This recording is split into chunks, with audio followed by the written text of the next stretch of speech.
যে আমাদের মারি ফেলাতে পারলে যারা মারবে তাদেরকে 20 লাখ টাকা দেবে, আর মামলা চালানোর জন্য 60 লাখ টাকা বরাদ্দ করছে। এখন তাদের জমি আরও চাই। আমার সব কিছু নিয়ে নিতে পারলেই ভালো। আমাদের গ্রাম থেকে ওই বাইরে ফেলাবে, নয় তারাই দেবে, আর আমাদের সব কিছু দখল করবে। এই আমি এটা লেখার কারণ হচ্ছে আমার আব্বুরে, আমার জন্মদাতা পিতারে মারছে প্রায় 10 বছর আগে। আমি কিছু বলি নাই, আমি ব্যর্থ সন্তান হয়ে গেছি। 10 বছর আগে আমার আব্বুরে তারা পিটাইছে, আমি কিছুই করতে পারি নাই, আমি একজন ব্যর্থ সন্তান। আবার আমার বাইরে মারছে, আমি কিছুই করতে পারি নাই, সে জায়গাও আমি ব্যর্থ ভাই হিসেবে। আমি পিতা হিসেবেও ব্যর্থ। আমার সন্তানটা আমি দিনের বেলা মাটি দিতে পারি নাই, সন্ত্রাসীদের ভয়ে আমারে মারবে, আমারে পুলিশ দিয়ে মিথ্যা মামলায় ফাঁসাই দিয়ে ধরাই দেবে, সে জায়গাও আমি ব্যর্থ। এই মিথ্যা মামলার কারণে আমার চাকরি চলে গেছে। চাকরি চলে যাওয়ার কারণে আমি আমার স্ত্রীরে সময় মতো যেদিন হাসপাতালে ভর্তি করতে বলা হয়েছে সেদিন আমি হাসপাতালে ভর্তি করতে পারিনি টাকার অভাবে। পরের দিন ভর্তি করছি, যার কারণে আমার বাচ্চা পেটের ভিতর মারা গেছে। আমি স্বামী হিসেবেও ব্যর্থ।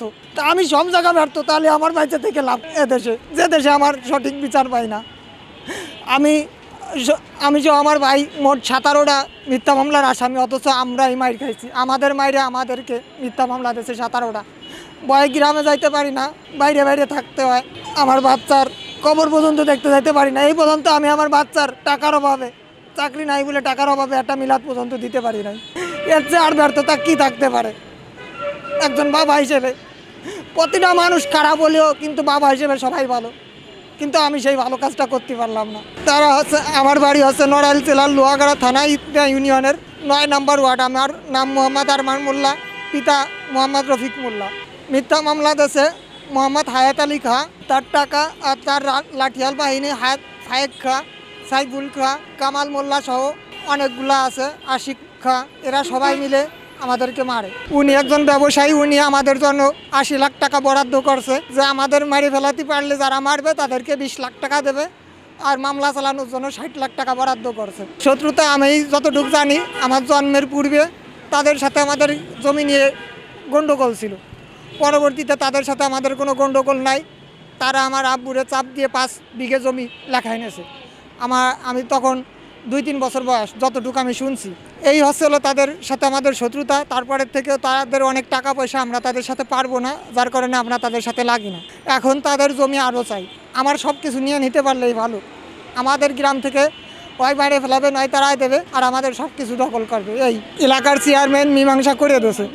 এলাকার গণ্যমান্য ব্যক্তি সহ আসে, ইউনিয়নের চেয়ারম্যান থাইকে, প্যানেল চেয়ারম্যান বর্তমান, সে থাইকে মীমাংসা করে দিয়েছে। করে দেওয়ার পর আমার ভাই রাত্রিবেলা বাড়ি যাচ্ছে, হঠাৎ করে তারা মারছে। এই ঘোষণা দিয়ে যে তার জন্য 80 লাখ টাকা বরাদ্দ, তাদের যে কেউ মারিয়ে দিতে পারবে তারা 20 লাখ টাকা দেবে, আর মামলার যত খরচ আমি বহন করব, 60 লাখ টাকা বরাদ্দ মামলা চালানোর জন্য। এই মামলাগুলো করছে চুরি মামলা, তারপর 7 ধারা মামলা দিয়েছে কোর্টে 8টা-10টা। তারপর ওনাদের একজনকে গত পরশু দিন বেলেট দিয়ে মাথা কাটে ভুয়া সার্টিফিকেট দিয়ে মামলা দিয়েছে। এরকমের ভুয়া সার্টিফিকেট দিয়েই অনেকগুলো মামলা দিয়েছে।